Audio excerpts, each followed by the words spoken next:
not understand here, representing this great institution and this storied basketball program. I'm going to start off with a lot of thank yous. I have to show gratitude. First of all, President Ono, Athletic Director Ward Manuel, Doug Kanaki, Coach Beeline, obviously provided great insight throughout the search. Also, most importantly, my family, Anna, Jack, Charlie, and Eli, drugged those four around the country chasing this dream, and they've been very, very supportive, and they've always been immersed in the local community. So grateful that they're all here. Hated that their teams lost early in the tournaments and was able to be here, but that's the upside that they were able to join us. I want to thank FAU administration, staffers, and most importantly our players there. They're the reason that I'm able to stand here today. Without them, I wouldn't be here, so I continue and will represent them as a part of me. I want to thank all the coaches that I've served under, worked with, all the players that have impacted my philosophy, touched my heart throughout the years. Several of them have local ties. Charles Ramsey, former Michigan assistant, hired me as a mid-20s young, dumb assistant years ago. And we were able to live in this community for a year and had our youngest son, Eli, who, despite moves through Alabama, while his brothers were cheering for Auburn and Alabama, he stayed loyal to the blue. And one side note also, I'd never met Ward. When I lived at Eastern, I knew his name because he was associated here in Michigan. But I had a real estate agent that sold us our house in Ypsilanti by the name of Chris Manuel. So because of that, I was able to follow Ward's career because I knew his name, and that's how you do it in coaching. You follow as people bounce around the country. I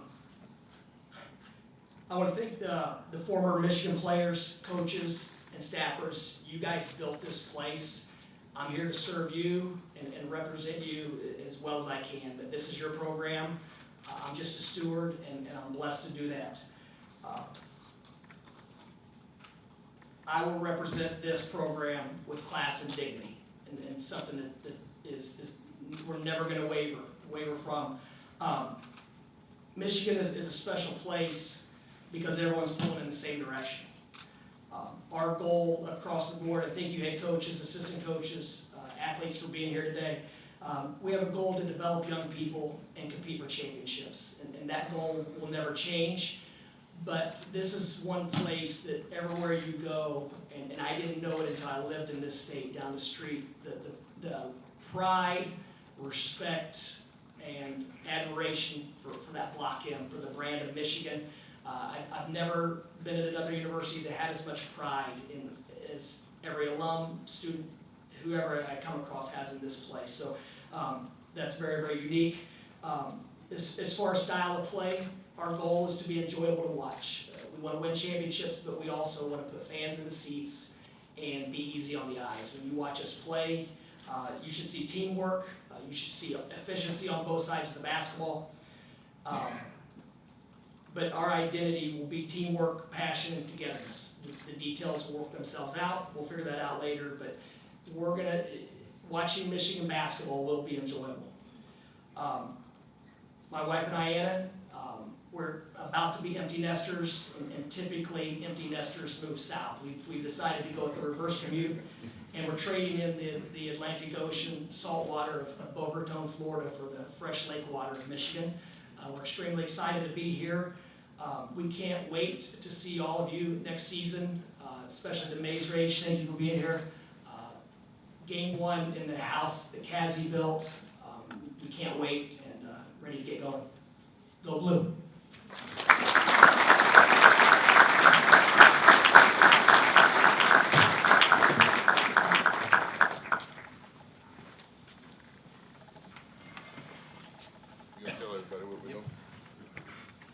At this time, we're going to open up for questions from the media.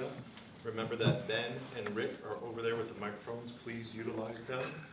Ward and Coach May are available. Please just ask for who you want to speak with, and they'll step up and ask a question.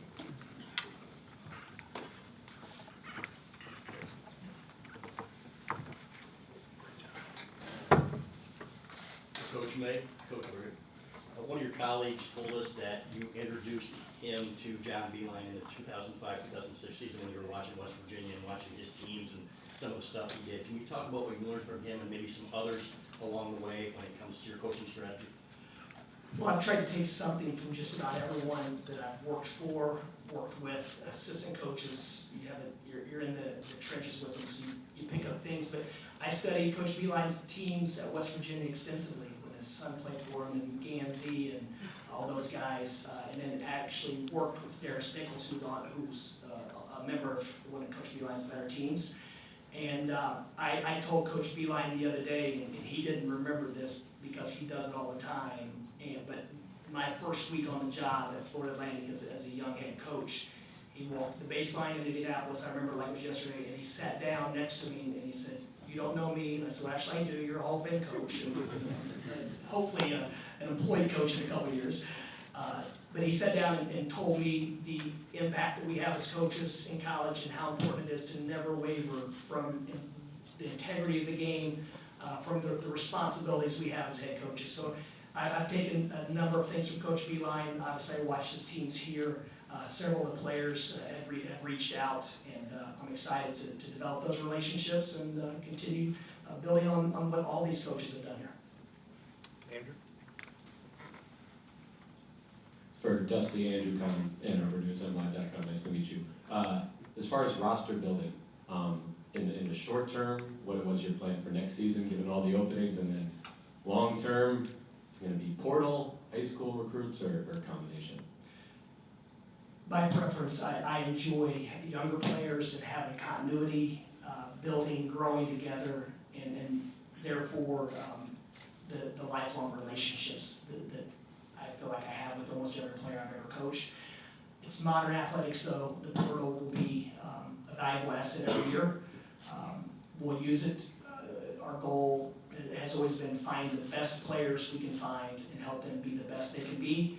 So I don't have an answer. We're going to find the best players from Michigan, whether it's international, whether it's high school, junior college, portal. We'll be on the hunt for the best players that fit us and want to be a part of this story program. Tom? Dusty, over here, Tom Crawford. We had Jay Billis on our radio show a couple years ago, and it stood out in my mind. He said, you know, if you want to hire somebody in any profession, hire the student manager of a college basketball team. And I'm just curious what that experience was for you at Indiana and working with Coach Snyder. I played Division II basketball, ran cross country, and decided that wasn't the best avenue for me to be a coach. And I simply wanted to be a high school coach because of the impact my high school coach, Mark Barnheiser, had on me and how we looked at our coaches and wanted to be like our coaches. And I'm sitting in the video room one day at Indiana, and back at that time, we were cutting tape with an edit pad. And one of the assistant coaches asked me what I wanted to do, and I said, I want to coach. He said, college or high school? And I said, I had no idea college was even an option. With my background, he told me what the managers before me were doing, and a light bulb went off. I started coaching grassroots basketball in the summer. I started traveling the country, working basketball camps, and dove into chasing the dream of being a part of a college basketball program. But you do everything, and times were different then as well. There weren't walk-ons at Indiana, there weren't video coordinators, there weren't administrative assistants. There was a hierarchy amongst managers. So back then, as an 18 or 19-year-old, you were a manager, but after that, you were doing the work of an administrator now. And so, for example, my first job, the interview sounded like this. Well, the job is yours because if you can work for Coach Knight, you can work for anyone. And unless you're the village idiot, then you'll be hired in a couple days. So working for Coach Knight, that experience, what you learn, the values, the preparation, the work ethic, all those things ignited and started my career. Kellen? Coach May, this is Kellen with Mason Brew. Thanks for being here. I was just wondering, with the ever-changing world of recruiting, what your thoughts were on NIL and how you believe it will help you in your time here at Michigan. We obviously have one of the best alumni bases in the world, and it's a university that really supports athletics. And probably over the last year, our roles and responsibilities as coaches change and evolve. I probably spend about 25 to 30% of my time on NIL and recruiting donors, giving access to our program, doing anything we could to provide opportunities for our players. And it is what it is. I've learned to enjoy it, and it's not going away. And I'd love for our players to be taken care of as much as possible and rewarded for the work that they do. Clayton? Clayton Safety with the Wolverine.com. Just wondering how you're going to define success on the floor. You talk about developing young people and competing for championships, but will it be Big Ten regular season championships, deep tournament runs? How will you define that? The late great Coach Knight used to say regularly, if you're competing for Big Ten championships, then you're competing for a national championship. And our goal is to hang Big Ten championship banners, and therefore we will be competing for national championships. Oh, Jake? Jake Sandworth, Mason Brew, for Coach May. In a previous interview, you discussed that in your first season at FAU, you had a 40-hour period to recruit players for your team. How do you think that experience really helped you coming into Michigan in this current age of the transfer portal and recruiting players in a short period of time, and how do you plan on attacking that for the future? Recruiting now in the portal is more like speed dating than the traditional recruiting. And I think it's very, very valuable to have a network of people that you trust and they trust you.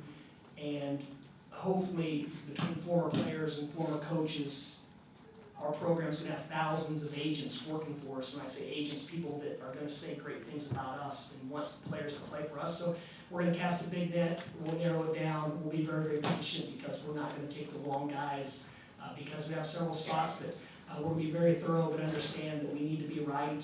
We need to do our research in advance and make sure we make very calculated decisions because there's a lot of options and they're not all great options. John? Hey Dusty, this is John over here to your left. John Neal, Detroit News. I'm curious, what did you hear when you sat down with Ward and John Beeline from John that maybe helped reassure you that this was the right move? And I guess going forward, do you see a role for him, administrative or otherwise, with your program? To answer the first question, I asked him several questions about how he was able to sustain the success that he did and how they built it and what their recruiting philosophy was and the academic component and all those things. And but more than anything else, we just talked basketball and how what we thought was the best way to win here. As far as role, like I said, I revere coaches and I see legendary coaches here today that I'm gonna stick my head in and watch them practice, see how they teach.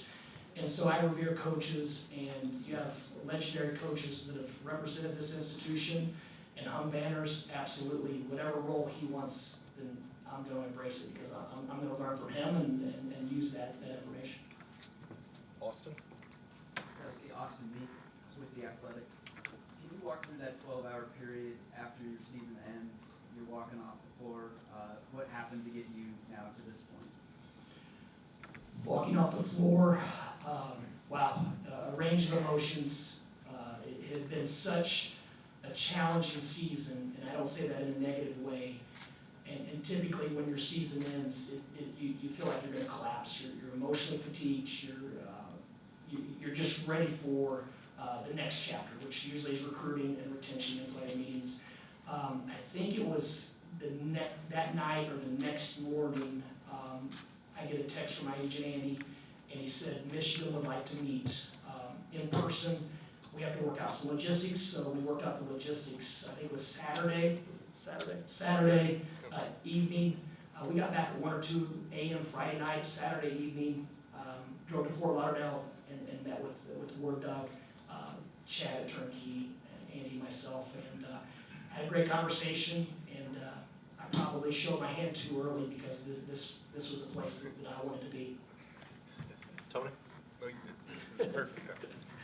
Hey, Dustin, Tony Garcia, Detroit Free Press, welcome. If sort of building on that, there were reports also that Louisville was interested in you. I guess, that question was someone asked before, but that's another storied program with history. Why Michigan?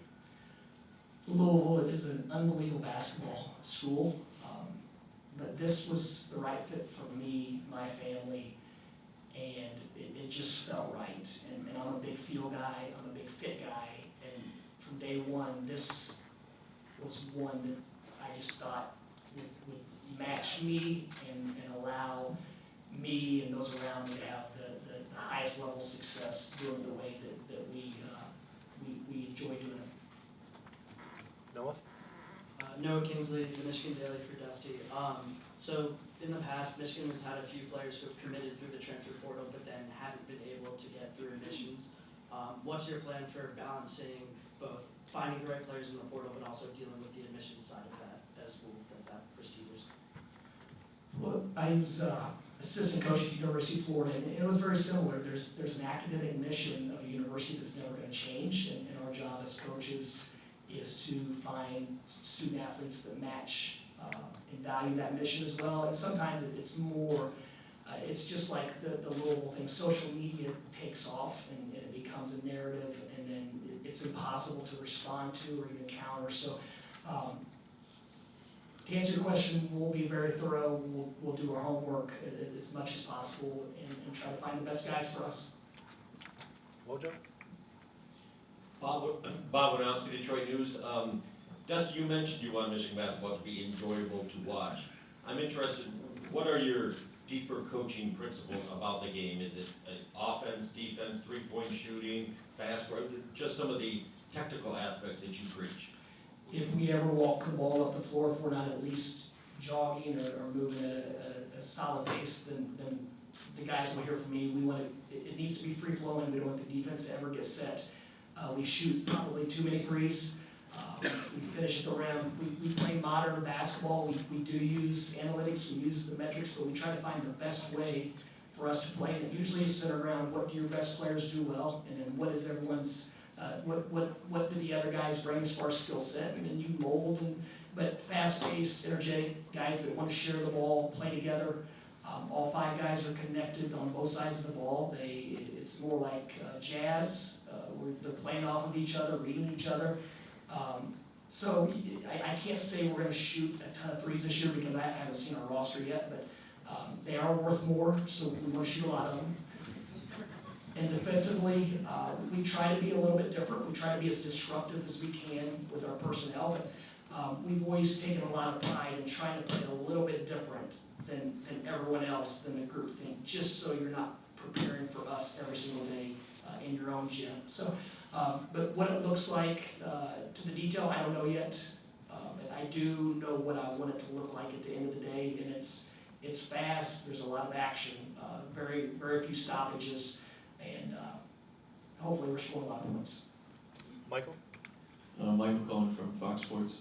Dusty, where are you at in terms of putting your staff together, and what do you anticipate the qualities will be that you'll look for in assistant coaches if you are looking to add new people rather than bring folks with you from FAU? Well-rounded teachers, first and foremost, that are going to put the players first. They're going to be great teammates amongst themselves. There will be a combination of new staff, of staffers coming with me. Once again, I'm going to be very thorough and make sure the right guys are in the right spots for this place, for this program.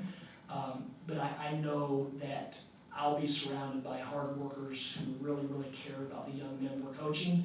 And if they don't have a blast coming in every day doing it, then they're not gonna fit in well. And it's the same thing with the players. If they don't love ball or they don't love to compete, this is probably the wrong place for them, because this should be the most enjoyable part of their day coming into basketball practice.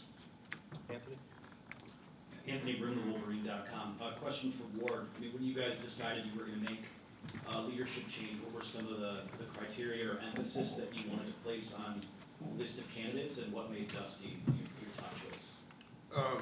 Well, first of all, he mentioned speed dating. I guess that's what it felt like for me and us. But one of the things I was looking for from the start was a great leader, somebody who had been a proven leader, head coach, that I can take a look at, somebody who had competed in the regular season. I mean, the one thing I know from a lot of coaches is you can win in tournaments and have a great run.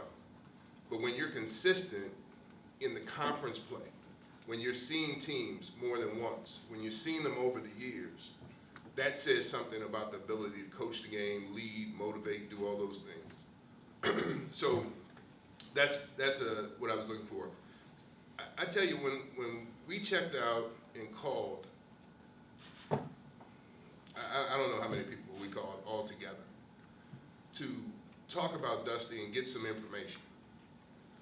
Normally, in every search I've ever conducted, you hear something negative, some issue arose.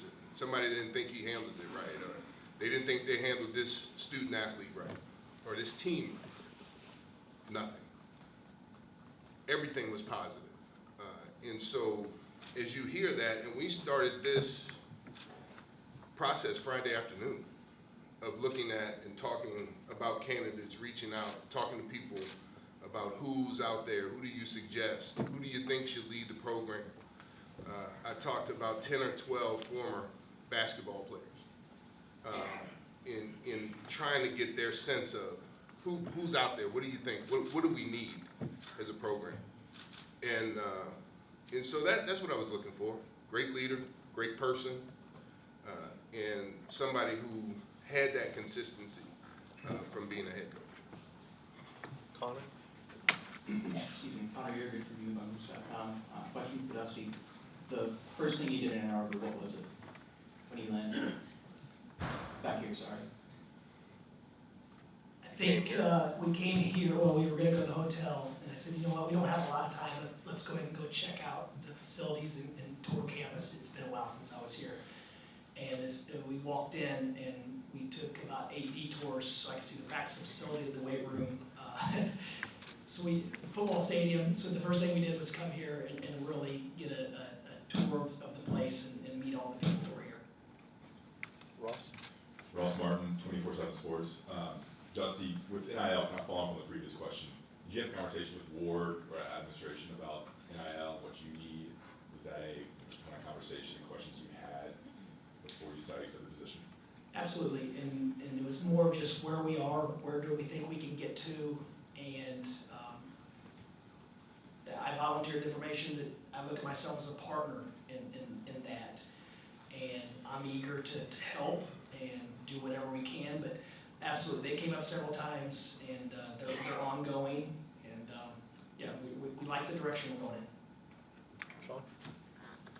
Sean, Detroit Free Press. Dusty, there's an anecdote from a story that was read by you in the last couple of years where you're in practice and you're trying to teach a double team, but the double team's not coming from the right place or at the right time, something like that. And instead of getting really, really frustrated at the moment, you kind of bite your tongue and say, I'm actually glad you made this mistake, you're not going to make it in the game.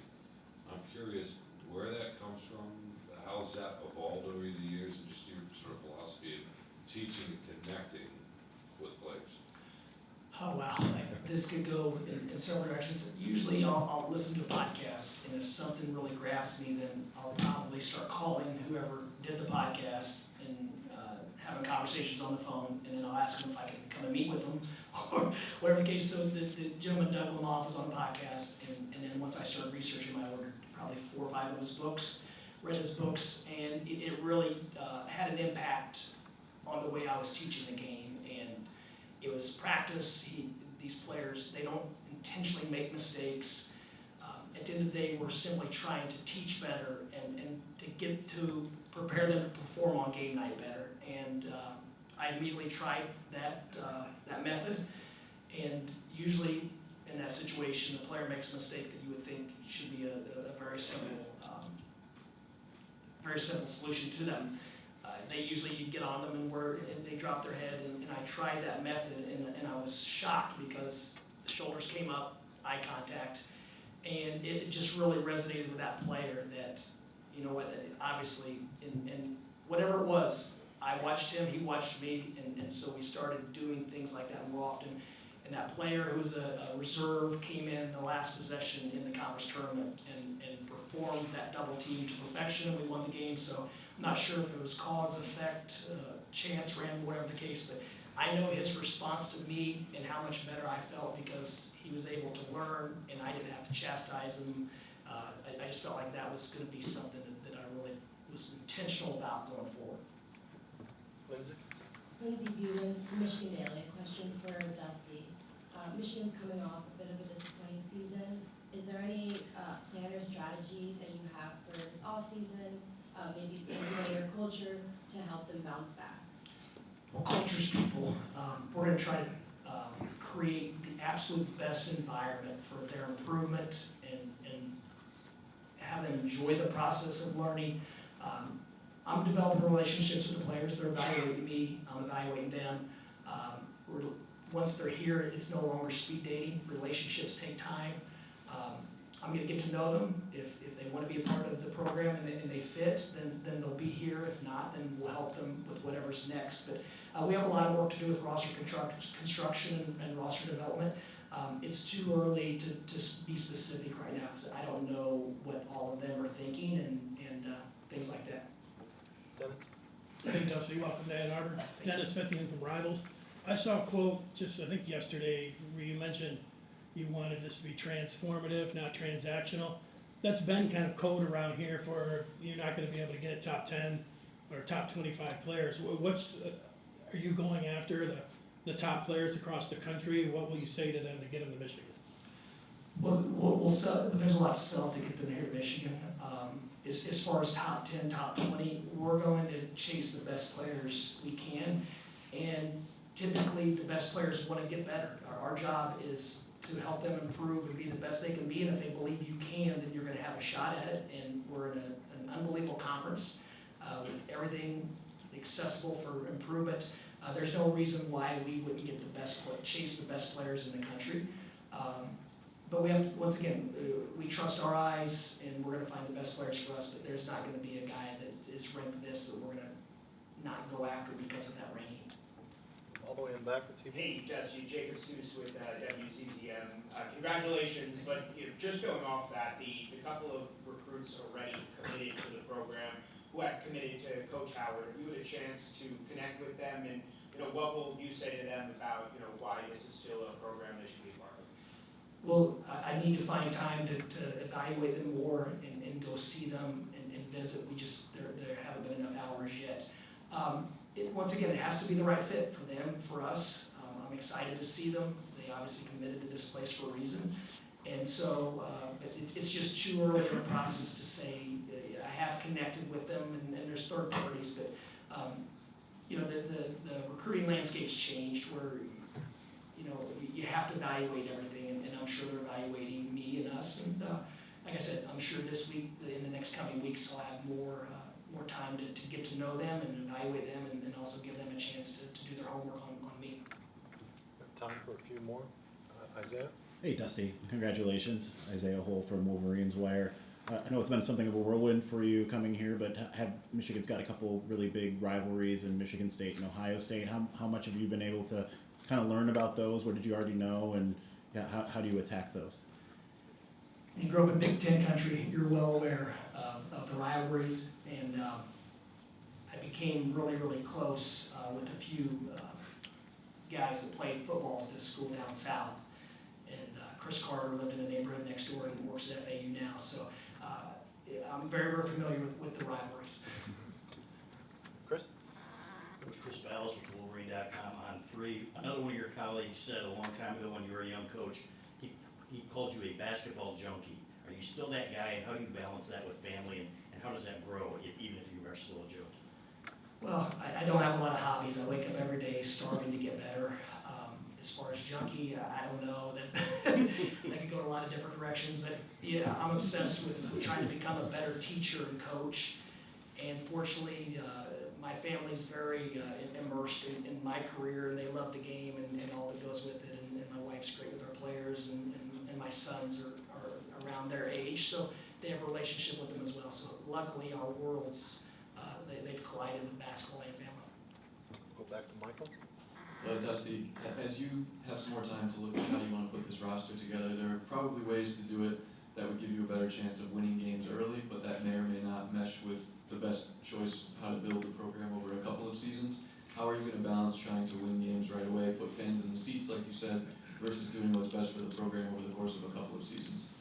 I do think year one is important for putting a product on the floor that people want to be a part of. And that means a lot of things, how the players interact with each other, the connection between them, the connection between them and the students and the fan base.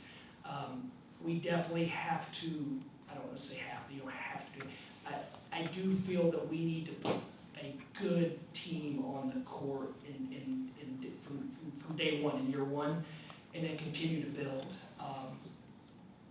Therefore, we'll sign some high school players, we'll sign some portal players, but also having some continuity where it's not a roster overhaul every year. But once again, it's too early, but there won't be a point when we just throw in the towel and say we're not going to be competitive this year because it's year one. We want to win, and we want to be able to sell that going forward, what we were able to do in year one. Andrew, do you want to wrap this up? Dusty, there are some very talented players on your Florida Atlantic roster. Have you had any conversations with them about maybe following you here? We met as a group, and several of them met individually when I left. They had a range of emotions. Right now, they're focused on FAU, and I don't think any of them are in the portal. Right now, I don't know. I want that place to continue to sustain success, and I'll do everything I can to help that. But if any of those guys, those questions be asked later, I don't know right now. That's going to do it. We appreciate everybody's time, and welcome to Dusty May one more time.